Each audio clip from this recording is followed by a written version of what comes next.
बहुत समय पहले की बात है। एक राज्य था जिसका नाम सुवर्णपुर था। सुवर्णपुर अपने नाम की तरह ही समृद्ध, सुंदर और शांतिप्रिय राज्य था।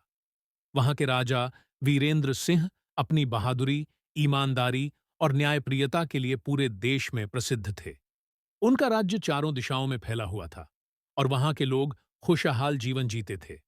राजा वीरेंद्र सिंह का एक ही उद्देश्य था, प्रजा का सुख ही मेरा सुख। वे हर सुबह राज्यसभा में बैठकर लोगों की समस्याएं सुनते और तुरंत न्याय करते। उनके दरबार में एक बुद्धिमान मंत्री भी था। नाम था चंद्रसेन। वह राजा का सच्चा सलाहकार, मित्र और सहयोगी था। एक दिन की बात है, राजा अपने महल के बगीचे में टहल रहे थे। तभी उन्होंने देखा कि एक बूढ़ी औरत महल के द्वार पर रो रही है। राजा तुरंत उसके पास पहुंचे और पूछा, माता, तुम क्यों रो रही हो? बूढ़ी औरत ने आंसू पोंछते हुए कहा, महाराज, मेरा खेत गांव के सरदार ने जबरदस्ती अपने कब्जे में ले लिया है। मैंने बहुत विनती की, लेकिन उसने कहा कि उसके पास राजा का आदेश है। राजा को यह सुनकर बहुत आश्चर्य हुआ। उन्होंने तुरंत सिपाहियों को आदेश दिया कि उस सरदार को दरबार में पेश किया जाए। अगले दिन दरबार लगा।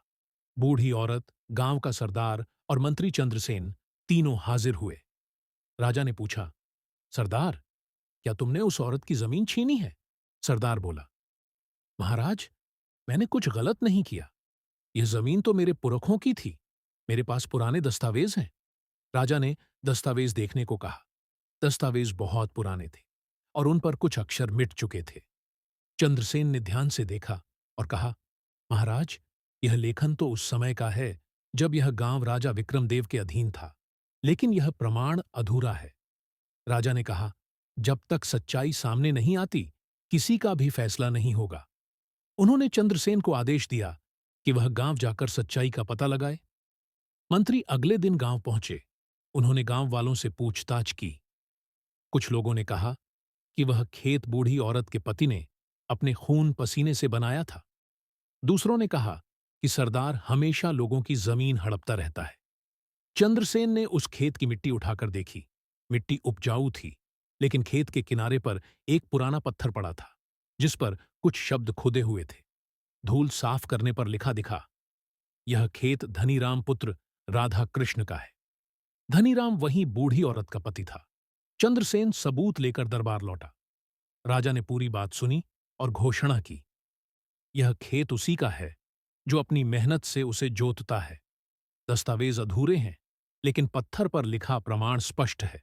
बूढ़ी माता, तुम्हारी जमीन तुम्हें वापस दी जाती है। सारा दरबार राजा की न्यायप्रियता की सराहना करने लगा। बूढ़ी औरत ने आंसू भरी आंखों से राजा के चरण छुए और कहा, महाराज, आपकी न्याय की गूंज पीढ़ियों तक सुनाई देगी। कुछ महीनों बाद राज्य में अकाल पड़ गया। फसलें सूख गईं, नदियां सूखने लगीं और लोग परेशान होने लगे। राजा ने अपने सभी मंत्रियों को बुलाया और कहा, अब समय है कि हम प्रजा की मदद करें। महल के अनाज भंडार खोल दिए जाए और सबको समान रूप से बांटा जाए। मंत्री चंद्रसेन ने सुझाव दिया, महाराज, अगर हम केवल अनाज बांटेंगे तो वह कुछ ही दिनों में खत्म हो जाएगा। हमें लोगों को काम भी देना चाहिए। राजा ने तुरंत योजना बनाई। हर गांव में तालाब खोदा जाएगा ताकि बारिश का पानी जमा हो सके और लोगों को उसी काम का मेहनताना दिया जाएगा। राजा स्वयं घोड़े पर बैठकर गांव-गांव घूमते और लोगों का हाल देखते। एक दिन जब वे एक गांव से गुजर रहे थे, तो देखा कि एक मजदूर बिना आराम किए काम कर रहा है। राजा ने उससे पूछा, भाई, तुम इतना मेहनत क्यों कर रहे हो? मजदूर बोला, महाराज, अगर हम मेहनत नहीं करेंगे तो हमारे बच्चे भूखे रह जाएंगे। मैं चाहता हूं कि मेरे गांव में फिर से हरियाली लौट आए। राजा मुस्कुराए और बोले, तुम जैसे लोगों की वजह से ही राज्य जीवित है। उन्होंने तुरंत आदेश दिया कि उस मजदूर को गांव का मुखिया बनाया जाए, क्योंकि वह सच्चा देशभक्त है। कुछ समय बाद बारिश आई। तालाबों में पानी भर गया, फसलें उग आईं और राज्य फिर से समृद्ध हो गया। राजा ने प्रजा के बीच उत्सव मनाया और कहा, राजा की ताकत तलवार में नहीं, जनता के विश्वास में होती है। राजा वीरेंद्र सिंह का नाम दूर दूर तक फैल गया।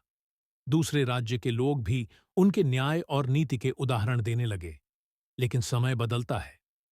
एक दिन पड़ोसी राज्य का राजा, जो वीरेंद्र सिंह की बढ़ती प्रसिद्धि से ईर्ष्या करता था, उसने युद्ध की घोषणा कर दी।